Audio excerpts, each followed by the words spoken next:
a loss for words for once here. The Bucs beat the Packers 31-26, sending Tom Brady to his 10th Super Bowl. But it was Matt LaFleur's decision to kick a field goal on 4th and goal that had everybody asking questions after the game. Listen up. We essentially had 4 timeouts with the 2-minute warning. And, you know, we knew we needed to get a stop. And I thought we were going to have a stop there at the end, but, you know, we got called for the PI. And it didn't work out. Well, I didn't have a decision on that one.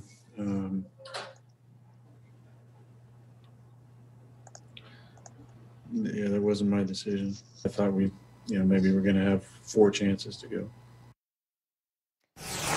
I think Aaron Rodgers needs a new environment, but that's a later discussion in the show. First, Stephen A., let's focus on that 4th and goal call. Did that cost Aaron Rodgers a trip to the Super Bowl? I believe it did. I believe it did. And what I mean when I say that it cost him, meaning it eradicated any chance that he had of pulling it off. That's all I mean by that. There were a lot of plays that preceded that, and we get all of that. We understand that this is a 60-minute football game, and we get it. We also understand that Tom Brady and his greatness and at age 43 and all that he accomplished, that's the kind of stuff that we'll be talking about as the show progresses. But not Mike Patton, even though he was awful as a defensive coordinator. He was awful. Matt LaFleur. We're going back to LaFleur. We're not going LaFleur. We're going LaFleur. Right. Just for the purposes of the day. Stephen A. here. If it sounds disrespectful, to hell with it. Matt LaFleur. They hit LaFleur last night. You know what I'm saying? I mean, listen, this man, it was a straight choke job by the coach. If this were a player, we would call it a choke job. Matt LaFleur choked, played, coached, scared, out of his damn mind, looked in over his head, and oh, by the way, at the end of the day, ended up reminding you why it was questionable why he was named the head coach of the Green Bay Packers to begin with. Because for those of you who don't remember, this was the man who presided over the 27th ranked offense in the National Football League in the Tennessee Titans when he was hired as the coach of the Green Bay Packers. In a day and age when the Eric Bieniemy, who's #1 in practically every category, can't get a job, Matt LaFleur is the head coach of a team quarterbacked by Aaron Rodgers. You started off the season screwing him over because you had a succession plan that you put right in front of his face by drafting Jordan Love, and you ended the season by taking the ball out of the hands of a guy who is about to be named league MVP, flat out balling, 45 touchdowns, 5 interceptions. Listen, let me tell you something. I'm so disgusted with what I saw from Matt LaFleur yesterday. It's just inexcusable. We walked into this game, let's call it what it is. Molly, Max, we walked into this game. What were we thinking? We want to see Aaron Rodgers get Tom Brady. We want to see Aaron Rodgers get Tom Brady. Now, if a Steve Kerr or a John Paxson or somebody, Max, takes the winning jump shot, who gave him the ball? It was MJ. You make that call. You don't sit up. Even Phil Jackson knew better than to sit up there and have somebody else make the call other than Jordan. You give the man the ball and you say, take me to the promised land. But because of analytics and all of these folks out there talking about probabilities and all of this other stuff about your chances of converting a 4th and goal at the 8-yard line, God forbid that I give it to the man. Now, listen, I'm not letting Kevin King off the hook. Oh, my God. Oh, my God. This cornerback right here, it should be difficult for him to walk the street of any NFL city. His performance was an embarrassment. Gave up the touchdown to Mike Evans to begin the game. Gave up the touchdown at the end of the first half to Scotty Miller, letting him get behind you when there's only 6 seconds on the clock. And everybody has seen it, whether it was against the Raiders or throughout his history. Tom Brady takes chances in situations like that. And then the pass interference call when you grabbed on the dude's jersey, which ultimately led to Tom Brady then being able to convert a first down. But Matt LaFleur, at the end of the day, it's your job to oversee the team. It's your job to let defensive coordinator Mike Patton know that you can't have a cornerback in single coverage. You got no help over the top. And it's also Matt LaFleur's responsibility to recognize the fact that I've got this bad man, Aaron Rodgers, and I'm going down with the ship. He coached scared. He choked.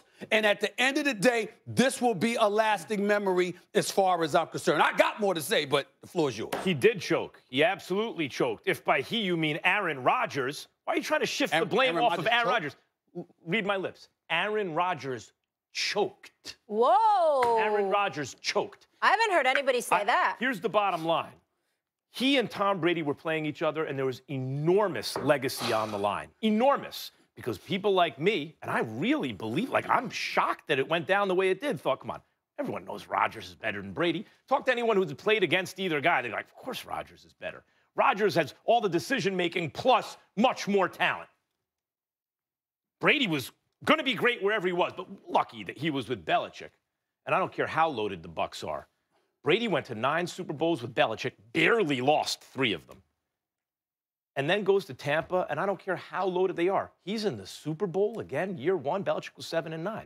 Yeah, Brady stacked the deck in his favor, but whatever. And Brady wasn't even great last night until he needed to be. Then he made the plays. Let's go back to the end of the second half. Aaron Rodgers had 3 shots to link up with Davante Adams. They'd have scored a touchdown. They blew it. They blew it. If Rodgers had passed more accurately, they would have scored a touchdown. He was unable to link up with Davante Adams. They kicked the field goal.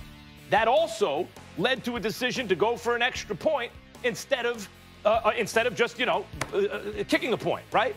So they're going for 8 instead of 7. They wind up with 6. They had to kick a field goal instead of score a touchdown. Those points added up. In fact, it's the margin of defeat. It's the margin of victory for Tampa.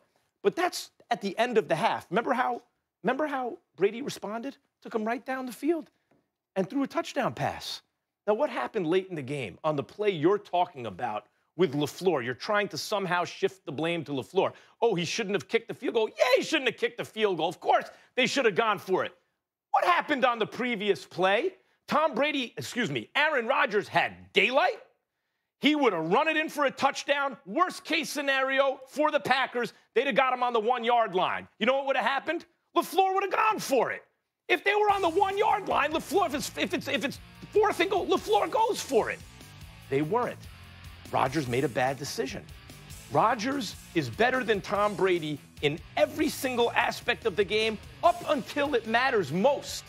And then Tom Brady's better than Aaron Rodgers. And that's why the Bucs are going to the Super Bowl, and in his entire career, Rodgers, who they won 13 games last year, is going to be the MVP this year, improved from last year this year. With the money on the line, didn't come through when Tom Brady did, and that's why the Bucs are going to the Super Bowl and the Packers aren't. That's just the most asinine opinion I've ever heard you give. Aaron Rodgers choked. Please. Aaron Rodgers was ball. Tom Brady actually was really, really struggling in the second half with his 3 interceptions, okay? He was overthrown. He was underthrown. He threw in 3 interceptions. He missed open receivers. Don't get me started with that. That's number 1. Number 2, yes, Aaron Rodgers could have ran for the or at least come close to the goal line on the 3rd down play. I get that. Aaron Rodgers specifically said he thought he had 4 downs. He might have approached things differently in the event that he knew that the coach was going to sit up there and not go for it on 4th down because you were in a 1st and goal kind of situation. Aaron Rodgers said that. Matt LaFleur is on the record. LaFleur is on the record stating that the communication between the two should have been better.